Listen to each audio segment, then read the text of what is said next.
beaucoup, Yatik Sah Motsar. Marhaba bikoum الكل في البانel Industrie 4.0. Donc, c'est le fruit, entre autres, d'un travail de plusieurs mois, que ce soit pour Riyad, mais également pour l'équipe Link4In, pour ce panel, donc, comme je disais, qui s'inscrit dans la logique de l'Open Innovation. Alors, on va parler surtout tout à l'heure dans un panel qui sera dédié à l'action Link4In. Ça sera un panel, j'invite tout le monde à y participer à 12h30, mais là, on est plutôt en format workshop. Et on va démarrer tout de suite avec un petit mot d'ouverture de M. Qais Salem et ensuite de Mme Emel Saïden. C'est Qais Kelmel. Merci, c'est Wassim. Marhaba comme Nescol. Donc, je vous souhaite la bienvenue. Effectivement, c'est un workshop dédié Link4In qu'on organise donc aujourd'hui en marge et dans le cadre de l'événement Riyad, donc qu'on remercie et qu'on félicite. C'est une session Link4In dédiée à l'industrie 4.0. Vous savez que en fait, c'est la 5e session qu'on organise au niveau de Link4In. Donc, après avoir traité et mis en relation des entreprises de l'innovation et des startups avec des entreprises dans différents secteurs. Donc, il y a eu des sessions sur la santé, sur la distribution, le retail, sur les finances, sur l'agritech. Aujourd'hui, on s'attaque à l'industrie. Alors, Link4In, c'est quoi? D'abord, c'est une initiative de la Fédération du numérique de l'UTICA, en collaboration avec Tunisia Startup. Je salue Amel et toute son équipe, et avec le soutien aussi de GIZ, de Orange, de Biat Fondation. Et ça consiste précisément à mettre en relation, donc Link, à mettre en relation deux mondes, si on peut dire aujourd'hui, deux mondes. Le monde de l'innovation, représenté par les startups principalement et des entreprises innovantes, et avec le monde des entreprises de différents secteurs économiques. Bon, je ne sais pas si on peut les appeler classiques, mais en tout cas différents secteurs économiques de l'industrie, comme aujourd'hui de l'agriculture, du commerce, de la santé, de l'éducation, pourquoi pas, du transport, des finances, etc. Et l'objectif de ce link, c'est pas uniquement d'échanger ou de discuter, c'est surtout de faire usage de l'innovation, de faire de sorte que cette innovation qui est proposée par certaines startups tunisiennes soit réellement utilisée dans des entreprises tunisiennes ou des groupes tunisiens qui ont vraiment besoin de cette innovation digitale. Il ne suffit pas juste d'en parler, ça fait des années qu'on parle de transformation digitale, ça veut parler, mais il y a beaucoup mais ce qu'il faut que ces entreprises découvrent qu'est-ce que c'est comme innovation, découvrent concrètement par rapport à leur process, par rapport à leur marché, par rapport à leur produits éventuellement, qu'est-ce que cette innovation va apporter. Et donc, Link4In, les pitchs qu'on va écouter tout à l'heure par certaines startups, ça va permettre justement à des entreprises qui sont présentes aujourd'hui et des groupes de découvrir ce genre d'innovation et à la fin de dealer, pourquoi pas, donc de signer des relations d'affaires, des relations d'usage de cette innovation au sein de leur entreprise avec la start-up en question. Donc, l'objectif final, c'est vraiment d'établir une relation client-fournisseur, pourquoi pas d'investissement aussi, mais c'est vraiment de faire usage et en dehors donc de tout ce qui est action, d'initiatives qui sont, bien sûr, qu'on salue, quand il y a des initiatives de financement des startups, de coaching des startups, mais l'objectif de Link4In, c'est l'open innovation, c'est effectivement l'usage de cette innovation dans l'entreprise. Voilà, donc aujourd'hui, l'industrie 4.0, il y a beaucoup de choses à dire sur cette industrie 4.0 et Dieu sait combien nos entreprises industrielles en Tunisie ont besoin d'aller vers ce saut de l'industrie 4.0. On a les capacités, on a des entreprises industrielles qui ont fait amplement qui sont déjà de notoriété internationale et qui sont déjà très bien avancées depuis maintenant 2 décennies. Et aujourd'hui, on est vraiment, il est arrivé vraiment le temps où on passe à la digitalisation de cette industrie et pour ne pas justement rater ce cap. Et cette action, c'est une des actions qu'on met à disposition et qu'on est ici pour apporter pour permettre ce saut en tout cas. Voilà, donc je remercie tous les présents, tous les invités. Je remercie particulièrement M. Chemlou, vice-président du TICA, qui nous honore de sa présence. Bien sûr, c'est Adel, c'est Anis et tous les présents. Donc, j'espère qu'on sortira avec des deals. Juste un mot, les différentes sessions qu'on a faites jusqu'à maintenant ont abouti vraiment à des deals peut-être au moins 5 ou 6 deals qui ont été signés entre des entreprises d'un certain secteur avec une start-up du secteur en question qui suite à ce genre de sessions qui ont été organisées. Voilà. Voilà. Donc, Merci. profitez-en pour les startups qui sont présentes. Merci beaucoup, Sefaï Salemi, président de la Fédération du numérique à l'UTICA. Alors, tout de suite, la parole à Madame Namel Seiden, présidente de Tunisian Startups. Merci beaucoup, Wassim. Aslem Anes Likol. Merci à nos panélistes, à nos présents à cette session. Kais, tu as super bien présenté le contexte. Je souhaiterais souligner quelques points essentiels dans cette collaboration dont nous sommes très ravis parce que c'est le type de collaboration qu'on recherche pour la Tunisie. C'est le type de collaboration qui réfléchit terrain, implémentation, réalisation et qui nous permet de passer de la réflexion théorique à tester des concepts, tester des approches pour voir qu'est-ce qui marche pour pouvoir ajuster. Donc, on est vraiment dans un mode super lean, super startup et c'est le mode qui nous permet justement de to connect the dots. Parce qu'aujourd'hui, on est dans le cadre de ce salon Ried en train de réfléchir résilience. Donc, comment est-ce qu'en connectant des dots, on peut être plus résilient en tant qu'écosystème? Justement, quand on réfléchit peut-être même à peut-être même au cadre de les groupes ou dans la nature, la résilience dans la nature s'effectue quand les membres de chacun du groupe sont relativement jeunes et faibles. La résilience se fait par le regroupement du troupeau. Et donc, c'est en fin de compte, on devient plus fort en créant cette entité qui va créer justement cette résilience. Et je pense que dans un écosystème naissant, dans une économie qui se transforme, dans une économie qui est fragile aujourd'hui, notre force sera dans le fait qu'on soit qu'on connecte nos capacités, qu'on regroupe nos forces et qu'on connecte justement the dots. Un écosystème ne peut fonctionner que quand les différents acteurs collaborent systématiquement et d'une manière efficace. Peut-être un deuxième point, les entreprises aujourd'hui, les PME dans le monde, l'entreprise corporate PME est appelée à se transformer et particulièrement dans le domaine de l'industrie et le manufacturing. Et là, il va falloir trouver l'équilibre dans ce qu'on appelle la dualité de la transformation. Il va falloir réellement survivre, s'assurer que les salaires sont payés, que les partenaires sont préservés, que les clients sont préservés, mais aussi assurer cette transformation et cette innovation et trouver justement l'équilibre entre les deux.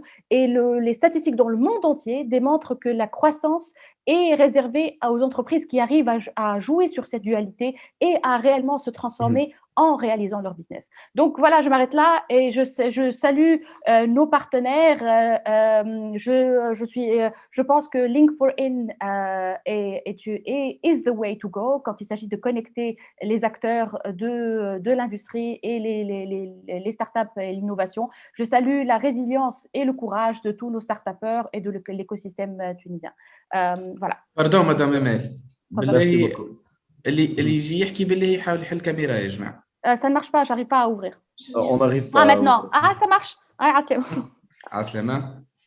Ok, très bien. الكل تنجموا تحلوا الكاميرا. Très très bien. Alors, on va enchaîner tout de suite avec Saad Ben Youssef, qui est expert GIZ, un clin d'œil à l'ING, qui est en train de nous suivre justement. Et en préambule de l'intervention de Saad Ben Youssef, je voulais dire, Link4In, on connaît très très bien, partenaire justement entre la GIZ, surtout sur les thématiques Industrie 4.0. Donc, parmi les activités aujourd'hui de ce programme qui est faire une Industrie 4.0 en Tunisie, parmi les activités de cette initiative, il y a des activités d'implémentation donc de 2 centres de compétences 4.0 qui ont été créés donc dans 2 différents sites, Technopole Sousse, Technopole Sfax, qui présentent un éventail de services de soutien aujourd'hui aux PMI qui seraient intéressés par mener un projet de transition vers l'industrie 4.0. Et durant la deuxième phase de cette initiative, l'industrie 4.0 en Tunisie, qui va se dérouler sur 2021-2023, l'objectif est de créer plus d'impact auprès des groupes cibles par la création d'un hub industrie 4.0,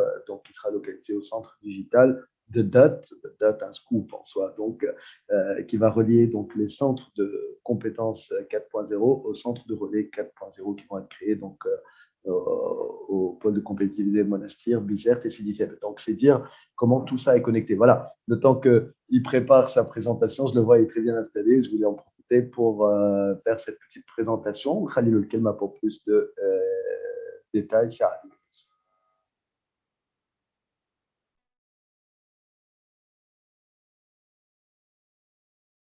Vous avez coupé votre micro, vous pouvez l'activer. C'est Adel. Donc, merci beaucoup, Wassim. Merci beaucoup à l'UTICA. Merci pour cette invitation pour pouvoir présenter en fait un peu le cadre général. Donc, j'interviens en tant que professeur universitaire qui travaille en fait sur le domaine, mais également je travaille sur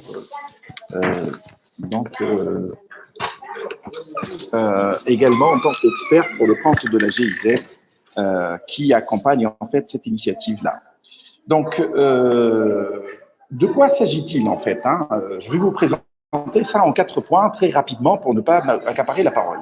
Premièrement, il y a un phénomène qu'on appelle d'accélération de la technologie. Accélération de la technologie, c'est-à-dire qu'actuellement, en fait, jamais on a vécu une période aussi importante du point de vue du flot de technologie qui arrive au fur et à mesure. Donc, Gabriel Joseph de CSC, il dit la chose suivante, c'est l'éditeur de Harvard Business Review, il dit c'est une révolution monstrueuse que nous sommes en train de vivre actuellement. Alors, donc là, il y a plusieurs vagues de la technologie, que nous sommes en train de... Pas grave, la première vague est arrivée dans les années... Le bruit ne nous dérange pas beaucoup. Ça ne nous dérange pas. Non, du tout, il n'y a pas de souci. Ok. Donc, vous entendez très bien. Ne vous déconcentrez pas. Ok, très bien. Donc, la première vague, en fait, elle est arrivée avec l'Internet dans les années 90. Les États-Unis ont connu la croissance économique la plus importante de leur histoire. En fait, ils ont eu 43 trimestres de croissance ininterrompue d'affilée. Et là, on a fait l'hypothèse d'une nouvelle économie qui s'est installée. Et puis, depuis, on a d'autres en fait, vagues de technologies qui sont arrivées au fur et à mesure. La première vague, en fait, donc c'est l'Internet. Par la suite, on a eu la vague de l'Internet mobile. Par la suite, en fait, là, nous sommes en train de voir la vague de l'Internet des objets. Et il y a des vagues qui vont arriver par la suite. Donc, ce que je veux absolument tenir là, l'auditoire, il faudrait qu'ils comprennent, c'est que nous sommes en présence de technologies génériques. C'est-à-dire, ce sont des technologies qui n'ont pas de proposition initiale. On ne sait pas quelle est la proposition initiale, mais ils peuvent être faites selon plusieurs propositions. Donc, elles sont caractérisées par 3 choses. Elles sont omniprésentes un peu partout dans le monde. Elles permettent des améliorations continues et elles génèrent de l'innovation. Et nous sommes là dans le cadre de ce contexte où on a de l'innovation. Aujourd'hui, on pense qu'il y a 10 technologies essentielles qui vont fabriquer la nouvelle économie dans les décennies, la décennie qui va venir. Et donc, les drones, la blockchain, le big data, la réalité augmentée, l'impression 3D, la réalité virtuelle, l'intelligence artificielle, les robots, l'Internet des objets et la génétique. En fait, ça, c'est un ensemble de technologies qui sont des technologies génériques qui n'ont pas de proposition initiale. Alors maintenant, retenez en fait ça, on va passer à ce que c'est que l'industrie 4.0. Alors l'industrie 4.0, c'est un nouveau concept qui dirige l'ensemble de ces technologies pour résoudre différents défis au sein de l'industrie, mais au sein aussi d'autres secteurs. Et je voudrais que vous reteniez 2 choses, en fait. C'est l'utilisation de ces technologies pour résoudre des problèmes, avec des conséquences sur le modèle de création de richesse, avec les conséquences sur le modèle d'entreprise et l'organisation du travail. Donc, il ne faut pas comprendre l'industrie 4.0 juste comme un ajout de technologie ou la mise en place de technologie. C'est aussi des conséquences très importantes sur le business model qui doit se transformer, sur l'organisation du travail, sur la création de richesse. Et donc ça, c'est les choses sur lesquelles je vais insister. Alors, quels sont les défis que pourrait justement l'utilisation de cet ensemble de technologies résoudre? Accroître les productivités, permettre une amélioration de qualité, la qualité, permettre également de s'ajuster plus rapidement à une demande variable. Donc, ce type de challenge pourrait être justement résolu par l'ensemble de ces technologies. Mais quand même, je tiens à souligner que pour nous, spécialistes, l'industrie 4.0, c'est surtout l'interfaçage entre le monde physique et le monde cybernétique. Et c'est ça, le Cyber Physical Systems. Les systèmes cyberphysiques, c'est de ça dont il s'agit. Plus l'Internet des objets, plus un ensemble d'autres technologies qui montre comment on change la chaîne logistique, comment on change en fait l'utilisation par en fait le déploiement des capteurs, par le déploiement de ces technologies pour arriver en fait à un changement. Je ne vais pas m'attarder là-dessus pour ce type, mais vous pouvez avoir ce type de transformation et de schéma qui détaille au cas par cas. Moi, ce que je voudrais surtout insister aujourd'hui, c'est les leçons fondamentales de ça. Il y a 5 leçons. La première leçon, c'est la contextualisation. C'est-à-dire que ces technologies sont des technologies génériques, il n'y a pas de proposition initiale, et elles sont valables dans tous les secteurs, dans tous les territoires, mais nécessitent des adaptations au contexte local. Donc la nécessité de contextualiser est très importante, et dans la contextualisation, il faut déterminer les problèmes pour savoir qu'est-ce qu'on résout. On ne peut pas amener des solutions qui ont été faites ailleurs pour les mettre dans le contexte de la Tunisie. La deuxième leçon, c'est que ces technologies sont adoptées par pack, c'est-à-dire que vous ne pouvez pas utiliser une technologie ou deux technologies, il faudrait un ensemble cohérent de technologies, un cluster de technologies, parce que ces technologies sont complémentaires et auto-renforçantes. Et donc, il faudrait faire très attention lorsqu'on pousse à l'adoption d'une technologie au détriment d'une autre, et ne pas comprendre les complémentarités et les clusters de technologies, leur cohérence dans la mise en œuvre.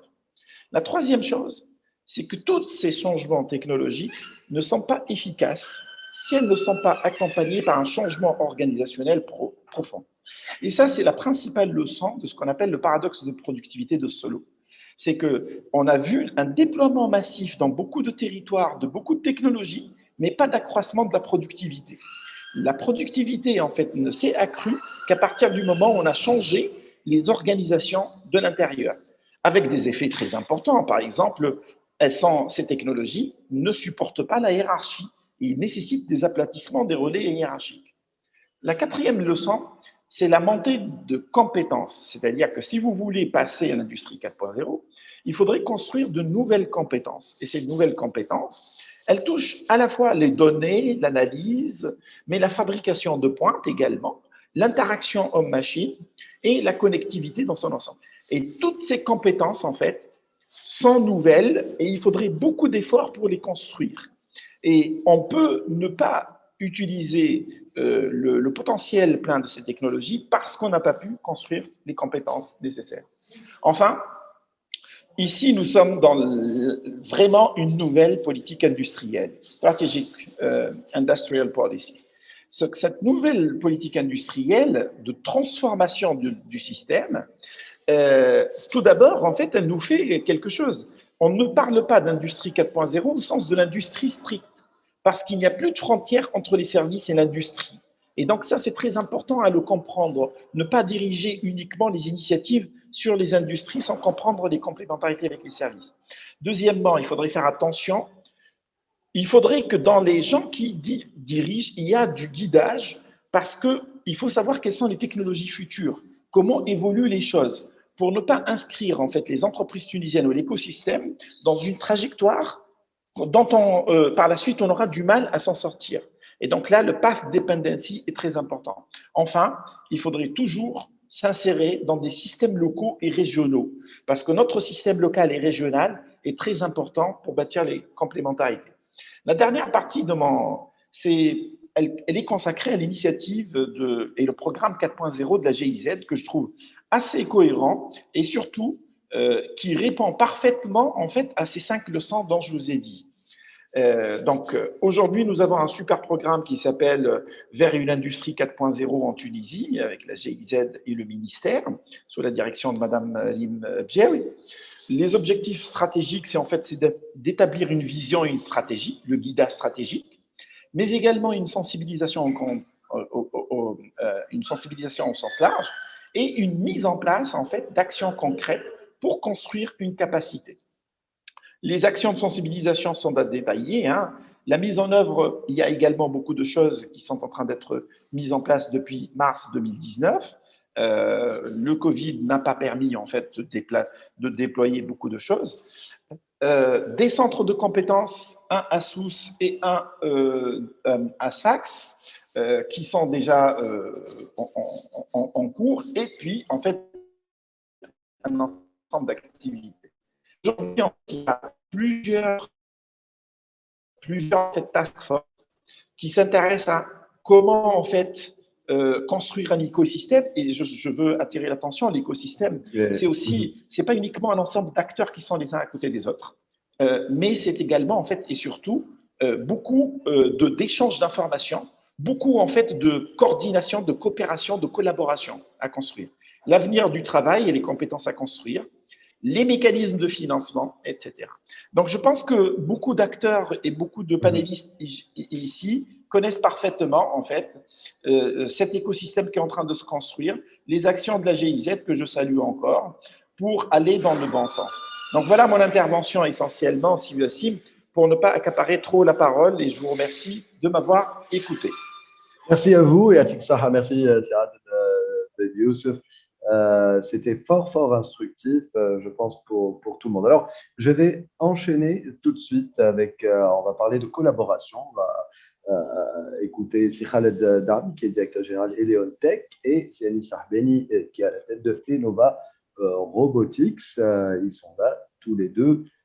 Je les laisse gérer leur co-intervention. Donc, on va peut-être commencer avec Dam.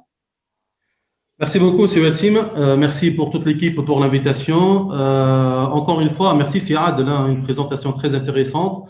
Surtout les 5 leçons, honnêtement, j'ai bien apprécié. Wow. Et si c'est possible de partager cette présentation avec nous, ça me fera encore un grand plaisir. Merci pour les explications. Moi, j'en profite juste pour signaler justement que ceci est enregistré et il est diffusé en direct, comme vous le voyez. Donc, vous pouvez le retrouver sur Facebook tout à l'heure, tout le panel, y compris la présentation de Siad, ou alors demander l'enregistrement à l'équipe. Voilà. Impeccable, c'est aussi, merci. Donc, moi j'insiste, honnêtement, je ne vais pas répéter ce qui a été dit par Siad parce que nous sommes en plein là-dedans. Moi, je vais passer directement et je vais commencer peut-être par la conclusion. Moi, je pense que faire une coopération avec des startups aujourd'hui, ce n'est plus un choix. À mon avis, c'est une obligation, surtout pour les PME. Chaque société a un centre de recherche et développement, un centre peut-être d'innovation, de coopération dans tous les sens, etc. Mais coopérer avec des startups, ça ne fera que de la valeur ajoutée. Pourquoi ? Parce que chaque startup, il y a un réservoir d'idées, il y a toujours de l'innovation, il y a de la création de la valeur ajoutée et chacun a besoin de l'autre. Nous, on aura besoin de cette innovation de la part de startups. Les startups ont besoin de notre portefeuille client, de notre portefeuille fournisseur, de notre savoir, de notre expérience industrielle, etc. Et on coopère ensemble pour atteindre un objectif commun. Je reviens à quelque chose de concret, et c'est du factuel.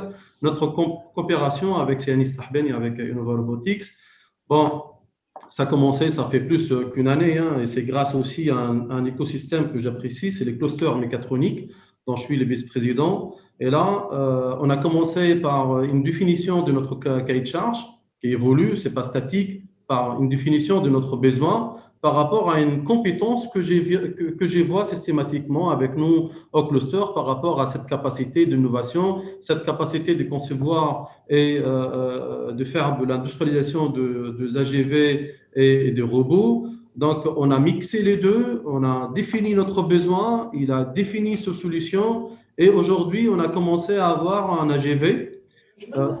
C'est un système qui se base sur l'IoT, comme ça a été présenté par Céline. C'est un système connecté avec plusieurs machines chez nous. sans entrer trop dans les détails techniques, mais c'est un robot qui est connecté avec notre système d'information, Sage X3, avec notre machine d'assemblage de composants électroniques, avec notre tour de stockage de bobines CMS.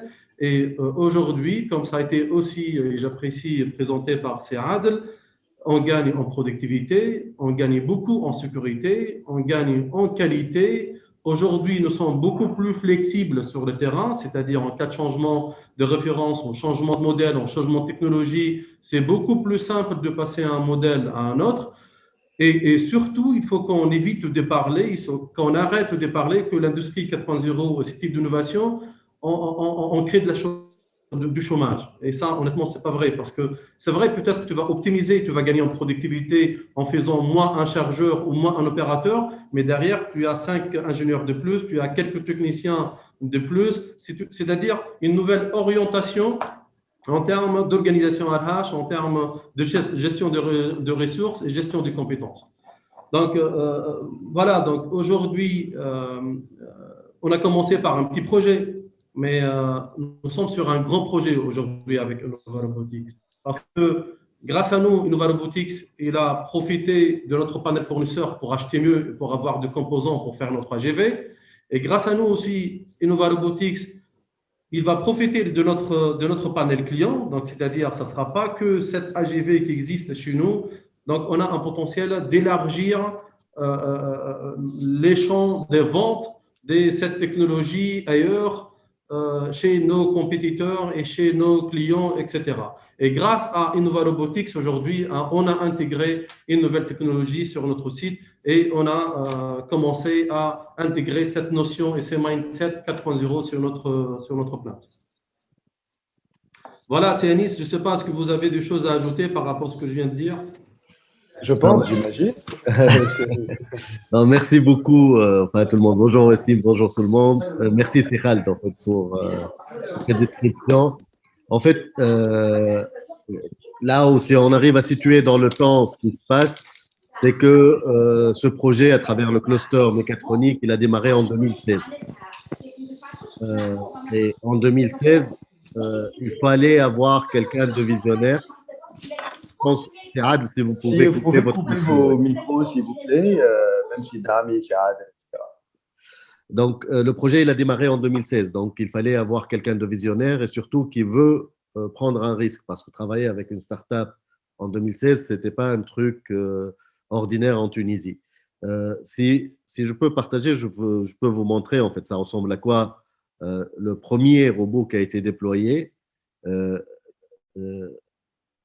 Donc, voici l'AGV. Là, c'est la première version chez les OneTech, donc qui est en train d'évoluer au sein de l'usine. Et ça, c'était les phases de test, etc. Donc, aujourd'hui, il est incorporé tel qu'il a décrit Khaled et on a vachement avancé sur ce projet-là. Donc, réellement, ça, c'était… en fait, moi, je crois toujours à l'économie circulaire. C'est-à-dire, aujourd'hui, les PME et les industries telles que et les OneTech, ils ont besoin de cette technologie. Donc, ils ont aussi la possibilité d'aller la chercher en dehors de la Tunisie. La problématique auquel ils sont confrontés, c'est qu'ils n'ont pas cette proximité géographique qui permet l'adaptation au contexte local, aux problématiques locales et surtout la rapidité et la réactivité de l'intervention en fait, d'une startup qui est à côté. De l'autre côté, une startup, elle va profiter de cette PME pour déployer sa technologie à côté, l'adapter, la mettre à point. Et depuis 2016, aujourd'hui, et grâce à cette collaboration, Innova Robotics, elle est sur des appels d'offres de géants, on va dire, dans le domaine. Et on arrive à concurrencer même sur l'AGV, hein, rien que sur l'AGV, on arrive à concurrencer des multinationales allemandes ou autres sur des appels d'offres de PME ou de multinationales allemandes. Donc, mais tout est parti de cette vision et ce courage, on va dire, que Sikhal il a pris pour développer et croire en fait à l'innovation tunisienne et l'incorporer au sein de son entreprise. Donc, OneTech et Sikhal ils sont gagnants avec tout ce qu'il a été cité en termes de productivité, en termes de R&D, en termes de coûts, etc. Innova Robotics, elle est gagnante parce qu'elle a un terrain à côté dans lequel elle a testé une nouvelle technologie et un nouveau produit. Et grâce à ça, les deux se sont développés mutuellement et tout l'écosystème, on va dire, et toutes les entreprises se développent ensemble. Il faut juste croire et avoir des gens visionnaires à la tête de ces entreprises qui peuvent croire à un produit tunisien. Voilà ce que je peux rajouter par rapport à cette expertise à travers le centre ici de l'industrie 4.0 qui est à Sousse. On est en train de dupliquer ces produits-là. Alors, il y a plusieurs programmes. Tout à l'heure, Saad, il a cité celui de la GIZ. Il y a l'OCO, en fait, les Anglais qui vont lancer un nouveau programme dédié au textile, en fait, à partir du 1er mars. Et il y a plusieurs autres sur l'industrie 4.0 qui démarrent en Tunisie. Et je pense que c'est une opportunité là où à la fois les PME, les grands industriels peuvent la saisir et travailler en étroite collaboration avec les startups pour enrichir en fait l'écosystème. Bravo à vous deux, vraiment, c'est très, très, très inspirant. C'est comme le disait Sirfaïs tout à l'heure, ou même Emel, pour reprendre ce qu'il disait, c'est que c'est du concret, ce sont des initiatives concrètes. C'est ça aussi l'ADN de Link4In. On est très content d'avoir vu des collaborations naître ou alors des témoignages dans ce sens. Ça ne peut que nous réconforter dans le fait qu'on croit en l'open innovation en Tunisie. Vous en êtes un exemple vivant. Bravo à vous deux, Eleontech et Innova Robotics. Et continuez à nous faire rêver individuellement et collectivement aussi. Voilà.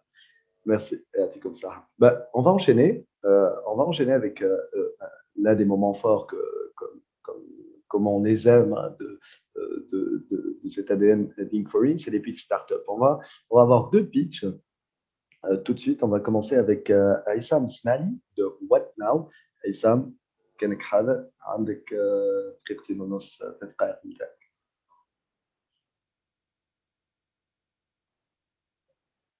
Je ne sais pas s'il m'entend, Aïssam Smali, What Now. Sinon, on peut passer à Wassim Ben Hamida de Tira Robots. Alors, bonjour à tous.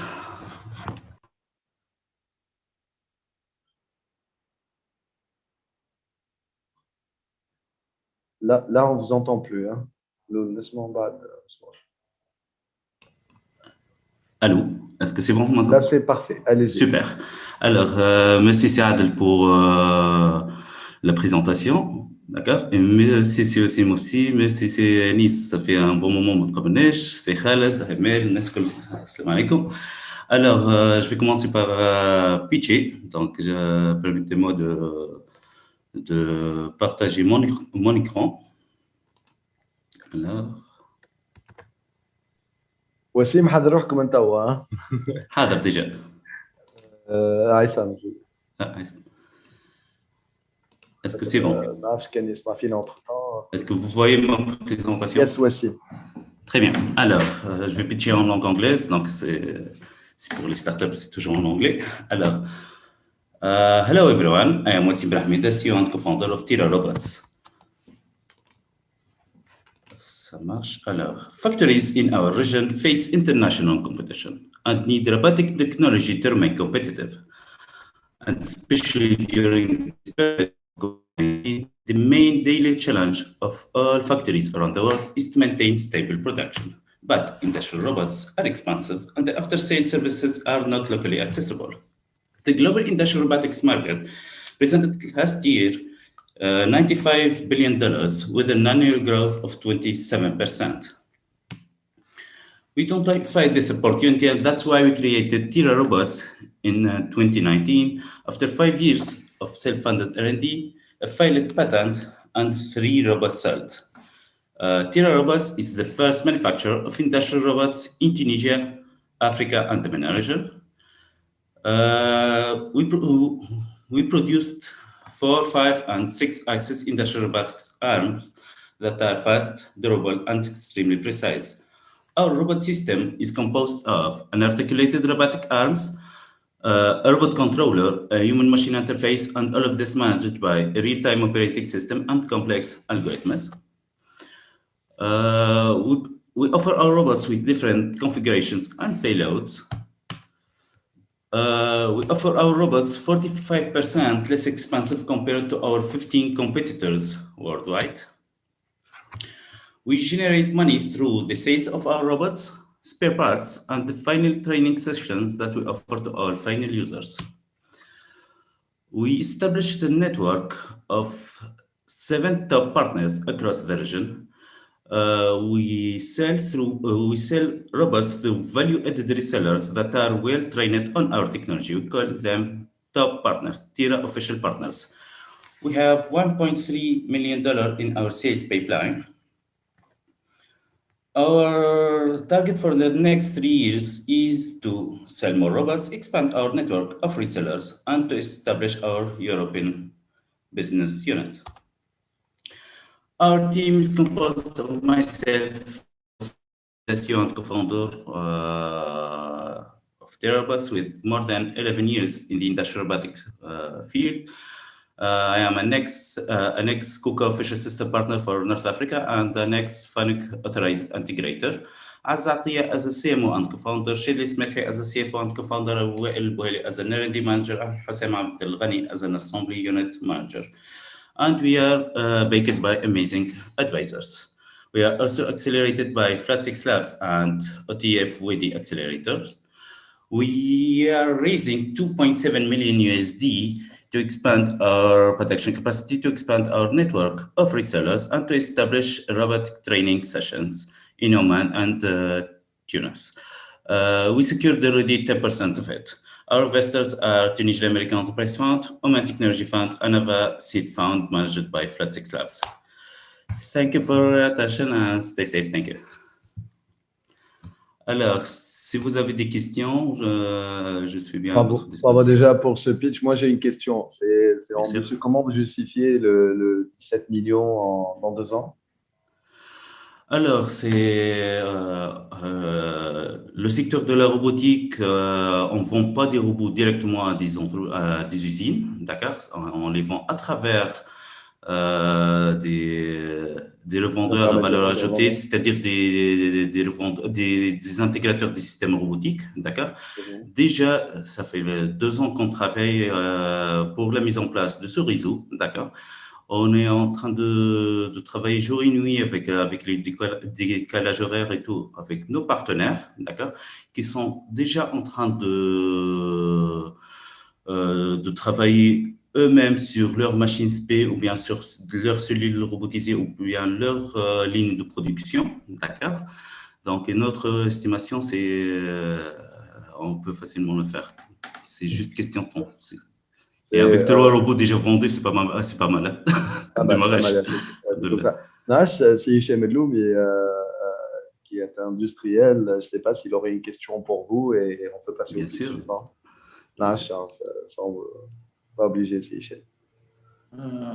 Oui, je peux intervenir effectivement. Merci, c'est possible.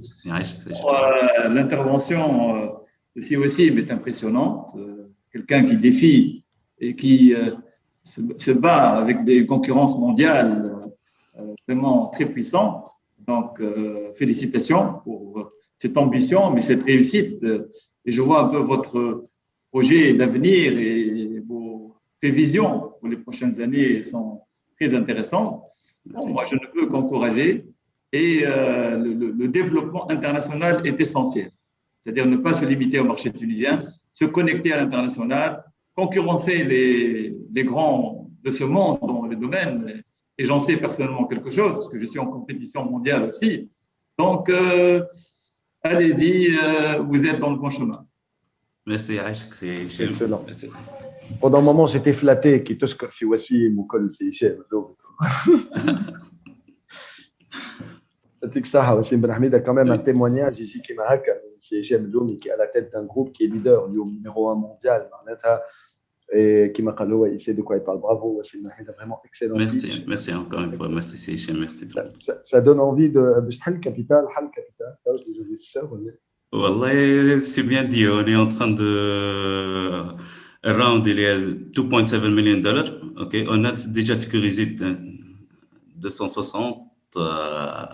Maintenant, c'est à peu près 10%. Et on est bien ouvert. Around mahloul. C'est très bien. Je dis ça, je dis rien, c'est Hichem. Loas, on va continuer, on va enchaîner avec l'autre. Monsieur, si vous me permettez, Tfadl. l'essentiel, c'est d'avoir des clients partenaires au début. C'est des clients test toujours, d'accord? Hum اللي يعطيونا les feedbacks. On assure, on essaie d'être les vrais partenaires نتاعهم معناتها كي نعطيهم لي برودوي نتاعنا يتستيو ويخدموا ويرجعونا لي فيدباك. هو هذا اهم حاجه بالنسبه لي. Très clair. يعطيك الصحة, merci beaucoup, Wassim. Merci encore. Terra Robots. Donc, tout de suite, monsieur Maïsam Smali, Aïsam, marhaba. Aslema Wassim, merci beaucoup pour cette invitation. Merci pour l'équipe Tunisian Startups. Merci beaucoup pour cette invitation. Merci pour l'équipe Startups. Je vais juste quitter ça. Voilà. Donc, معلش كنت تسمعوا فيا بي. Parfait, allez-y. Super. أنا عصام سماعلي, fondateur de Watnow. Watnow, en fait, elle offre une solution de gestion de l'énergie pour les entreprises. Donc, le problème qu'on essaie de résoudre, c'est que les ressources en énergie, comme l'électricité ou le gaz, sont parmi les charges importantes dans l'industrie, où la maîtrise de ces ressources peut faire la différence entre une entreprise qui fait des bénéfices ou elle allait, ou z travailler sur la compétitivité de l'entreprise. Donc, Watnow, on intervient, on aide ces entreprises-là, on aide les industriels à atteindre cette maîtrise de l'énergie, à optimiser leurs ressources énergétiques. Solution celle-là qui est très facile à déployer, très fiable, et surtout, l'outil est dans les bonnes mains. Des industriels de plus en plus, il y a des équipes énergétiques, des équipes d'ingénieurs énergétiques. Lorsque c'est dans les bonnes mains, on peut atteindre vraiment des améliorations, des optimisations. Donc, Watnow, c'est presque 5 années de R&D. Donc, on a conçu la solution de zéro, le hardware ou software. On est en train de produire la solution interne Fitunos. Donc, les deux entreprises, les Hadrin Ma'analium, Lihoma Coffee Cab ou Elioantech, j'ai eu l'honneur de visiter les deux. Ils ont des équipes énergétiques impressionnantes, des process impressionnants. Ils sont en train de digitaliser leurs process. On travaille déjà Fitunos avec plusieurs secteurs industriels. Donc, on a des clients à les cimenteries, les home haute tension, parmi les plus grands consommateurs Fitunos. On a des clients pharmaceutiques, production de pâtes. Donc, pratiquement, on a plusieurs secteurs industriels où on arrive vraiment à leur donner de la valeur ajoutée. Ça ne pas aux clients une solution internationale, une solution qui est déployée depuis des années. Ils ne sont plus en train de l'utiliser. Ils battent la solution interne. Ça on est surpris qu'il arrive à en sortir de la valeur sans notre intervention. Donc, dernièrement, on vient de vendre la solution à un producteur industriel fait l'aéronautique. Donc, après la première commande, après un mois de la première commande, ils sont en difficulté. Après la première commande, ils ont enchaîné avec 2 autres commandes. Ils ont réussi à réduire un gaspillage. Donc, production tire presque 60%. La consommation d'électricité accordingly. Donc, ils cherchaient وين الفائدة et il avait besoin d'une solution qui allait ce problème-là. Ils ont réussi à le faire avec notre solution. Et pourtant, il avait une autre solution logicielle et hardware. Donc, la valeur ajoutée interne, on veut simplifier la gestion énergétique. Donc, les compteurs, les objets connectés, le software. Donc, on essaye de faire abstraction de tout ça. On a les informations nécessaires à nos partenaires. Ça mis nos partenaires, la solution elle a évolué. Et voilà. Donc, Watnow, on a des investisseurs au Japon, en Oman, on a Flatix Labs, on a Angel Investors de Tunis. Donc, on est en train de lever des fonds. On est en train de lever 1,5 million de dollars. Donc, notre objectif, le marché local, on va nous élargir, on va élargir choix et spectre les clients internes à Tunis, mais surtout, on a un client en France, on a déjà acquis un client en France et on veut aller à l'international, North Africa, Middle East, le marché européen est parmi les marchés les plus les marchés اللي يطلبوا أكثر les solutions de gestion énergétique. Donc, notre objectif, c'est on arrive à concurrencer ces solutions Tunis. Tunis, il n'y a pas une différence. Une industrie, une cimenterie Tunis, elle n'est pas très différente d'une cimenterie Espagne ou la France. Donc, notre objectif, c'est d'aller à ces marchés-là. Et pourquoi pas, Eleontech, déjà, on leur a attiré une offre en fait, pour un projet. Donc, peut-être, Inch'Allah, ça aboutit. Coffee Cab a une solution et on espère bien peut-être combiner ou travailler avec eux. Ils ont une équipe impressionnante de gestion énergétique, donc une équipe énergétique impressionnante. Voilà, كاين فما حاجة là.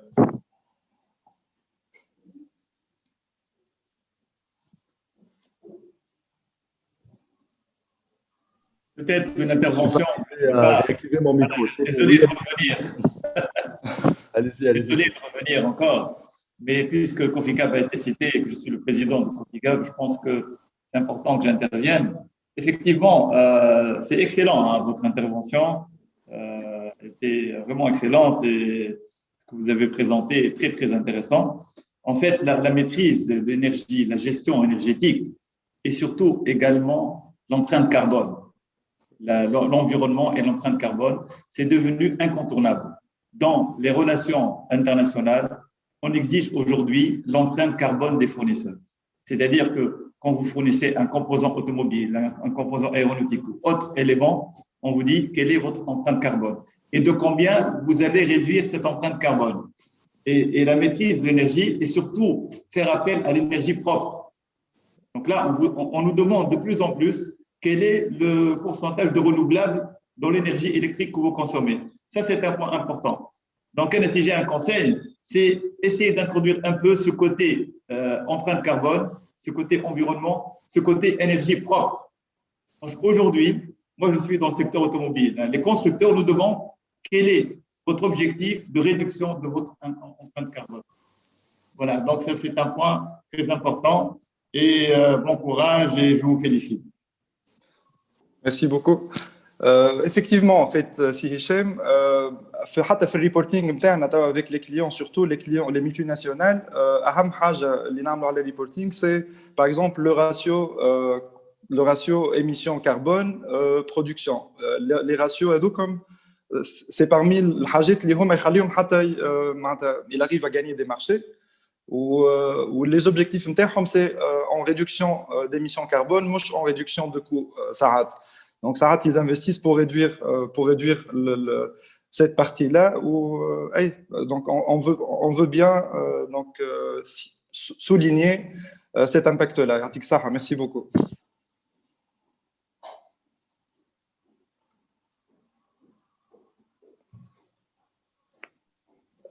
Désolé, j'ai du mal à chaque fois à réactiver mon micro. Parfait. Excellent. Vraiment, ça fait plaisir. Merci pour vos brillantes interventions. Merci à nos deux pitchs. J'espère que certains partenariats verront le jour. C'est toujours intéressant d'avoir un feedback d'un acteur mondial au vrai sens du terme. Donc, ça vous donne beaucoup d'idées pour vous développer. Justement, je vais enchaîner avec vous. C'est Hichem Loumi, président de Coffee Cab. C'est un petit peu la partie pitch entreprise. Donc, nous parler un petit peu des challenges auxquels vous faites face et peut-être comprendre s'il y a des besoins spécifiques auxquels vous essayez de trouver des réponses aujourd'hui qui pourront être, ces réponses pourraient peut-être être apportées par votre écosystème d'innovation, par des startups ou autres. Voilà. Donc, la parole est à vous.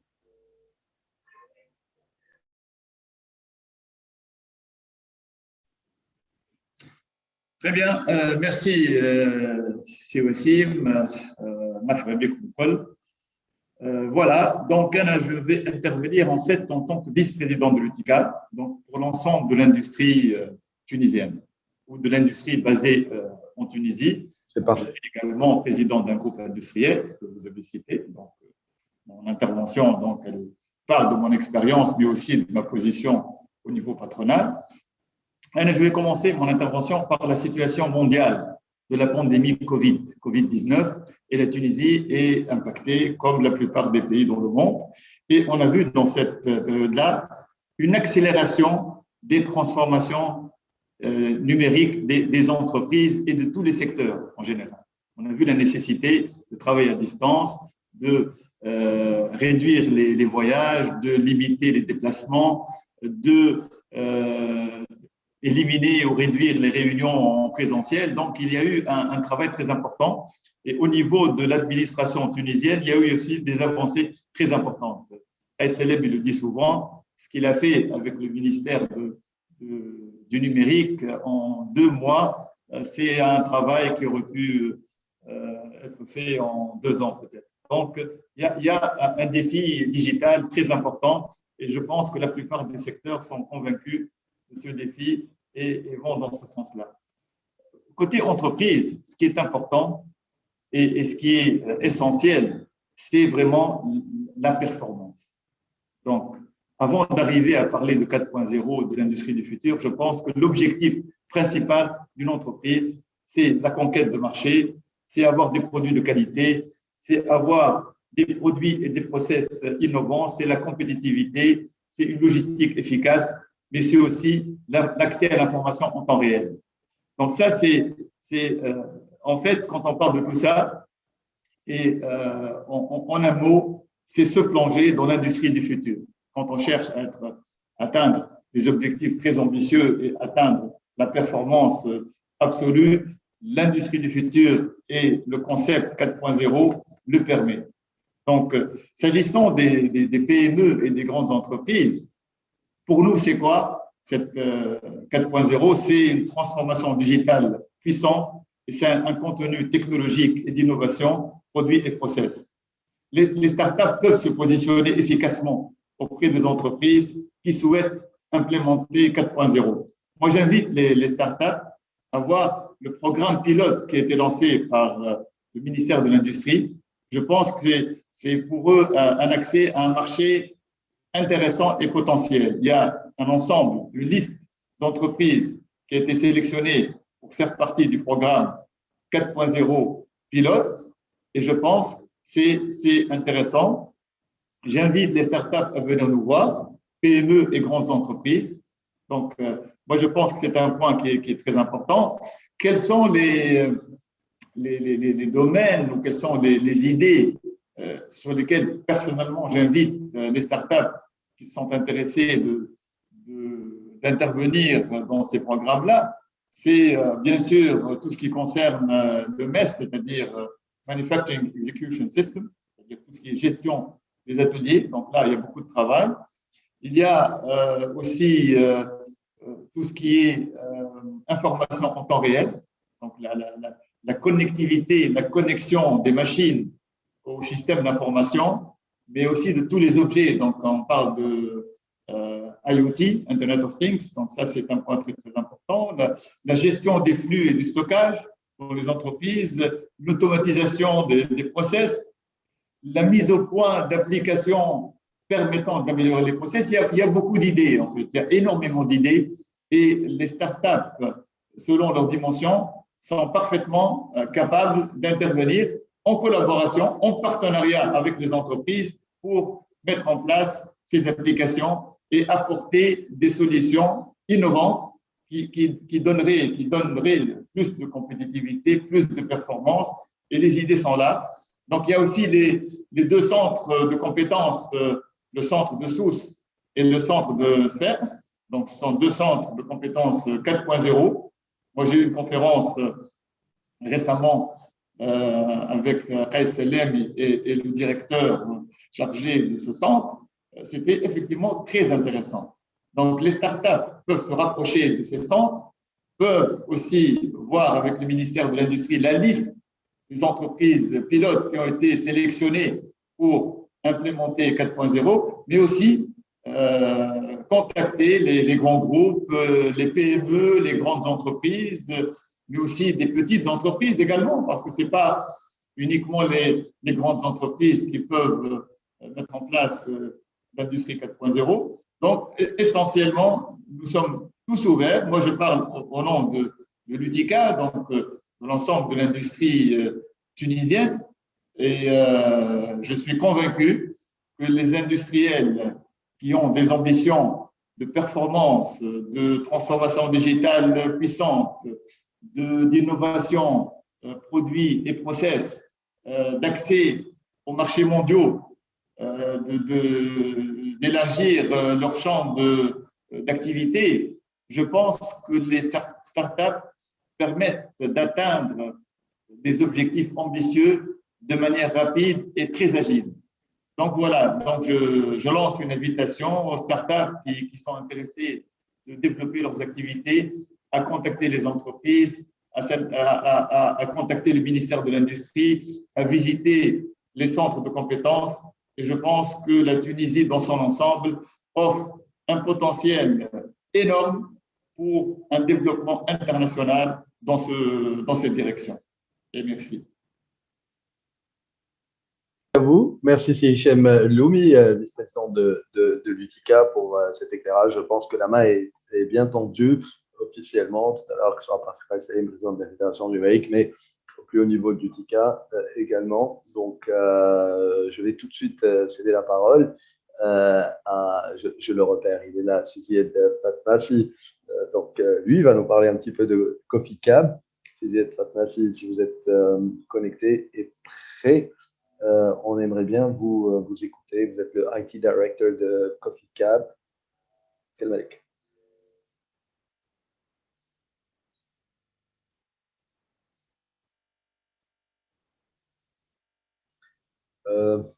On ne vous entend pas. Peut-être votre micro, peut-être vous avez commencé à parler, peut-être votre micro est coupé. Sinon, s'il y a quelqu'un qui voudrait poser une question, une de nos startups ou de nos entreprises, peut-être, Enis Arbeni demande de poser une question, il lève la main, je présume que c'est une question pour Hichem Loumi, allez-y, Anis. Préparez-vous s'il vous plaît, parce qu'on doit clôturer. Une petite question à Hichem. Pour quand une chambre au sein de l'UTICA pour les startups, en fait? Est-ce que c'est envisageable pour que ça fasse partie, en fait, de l'écosystème entrepreneurial aujourd'hui, ou c'est loin encore, ou une startup, c'est une PME à la fin? Enfin, quelle est votre vision par rapport à ce point, s'il vous plaît?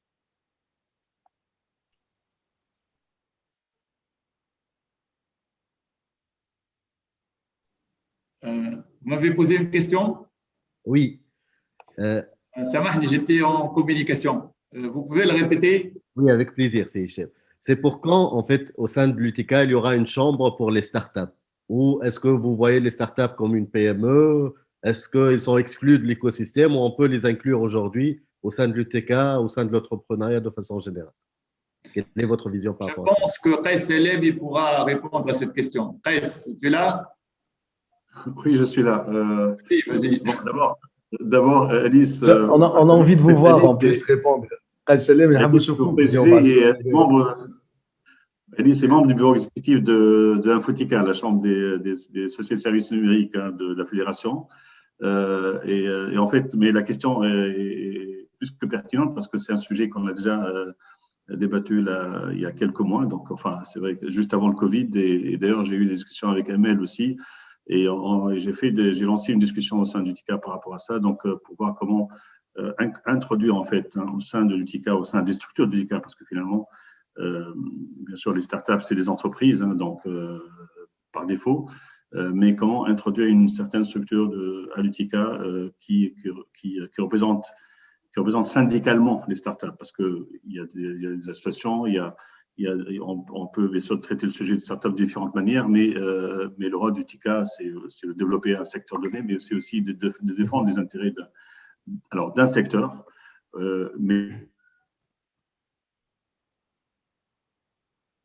Et les startups, finalement, donc il y a une question en tout cas qui se pose, parce qu'on ne peut pas dire que toutes les startups sont dans le digital ou sont dans le numérique. Il y a des startups qui peuvent être dans l'industrie, dans l'agriculture, dans de la biologie ou des choses comme ça. Donc c'est un sujet, voilà. Mais Mais en fait, le lien, je peux le dire, et Amel, je pense qu'elle est là, le lien, cette première action, parce que Link for Link, quand on a pensé au niveau du TICA, on a pensé le lancer donc, de notre côté, mais quand on a commencé à discuter avec l'association Tunisia Startup sur cette idée d'introduire dans les structures du TICA, c'est là où on s'est dit, on va déjà commencer par faire une action commune, en l'occurrence Link for Link.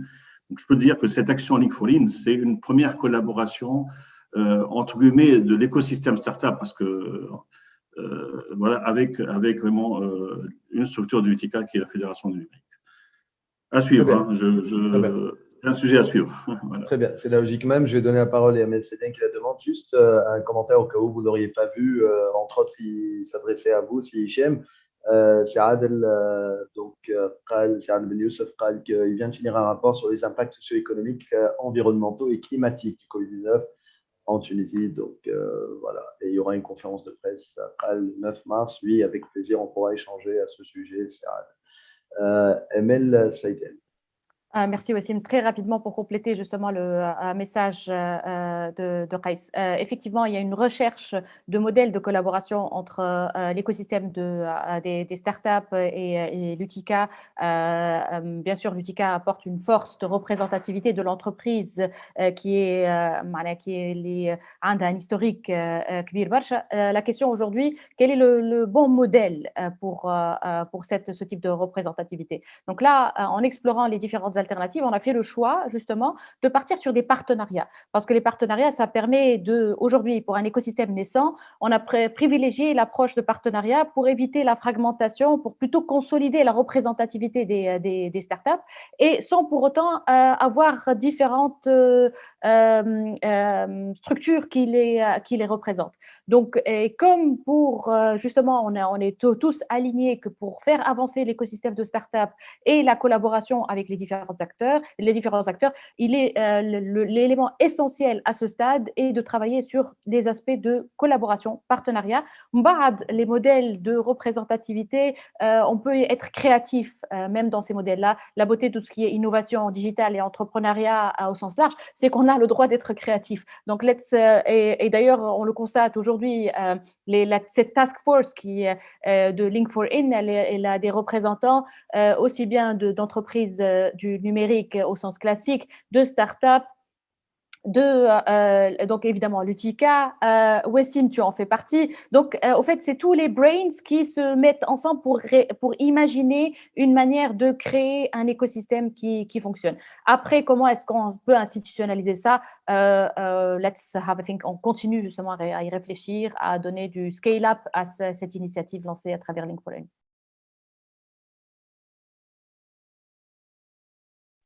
Merci beaucoup. Merci, Mel Sedé. Oui, je suis tout à fait d'accord. Je pense que Link4In est né pour ça et je pense que je ne pense même plus. Je suis sûr que Link4In jouera vraiment un vrai rôle, qui aura une révolution dans cette connexion, pour établir cette connexion entre ce que Price a hésité à appeler peut-être, oui, l'entrepreneuriat classique, entre guillemets. Mais aujourd'hui, moi, je veux bien dire, ce sont des grands groupes aujourd'hui qui peuvent avoir d'autres problématiques et peut-être être moins agiles sur l'innovation. Ça n'applique pas à tout le monde, bien évidemment. Ils peuvent justement, leur innovation peut arriver à partir de startups avec qui ils peuvent collaborer ou dans lesquelles ils peuvent investir, etc. C'est comme ça que ça se fait aujourd'hui dans le monde. On ne peut pas réinventer la roue. Et je pense que Link4In est une excellente initiative dans ce sens, pas parce qu'on est partenaire, mais si on est partenaire, c'est parce qu'on y croyait. Plus que ça, on était des moteurs de cette initiative. Bravo encore une fois d'ailleurs à toutes les parties qui adhèrent, comme l'UTICA, Tunisia Startups et d'autres qui sont là ou qui viendront par la suite. Merci encore une fois, si Hichem Blumi. Merci à tous les intervenants. Nous arrivons au terme de ce workshop.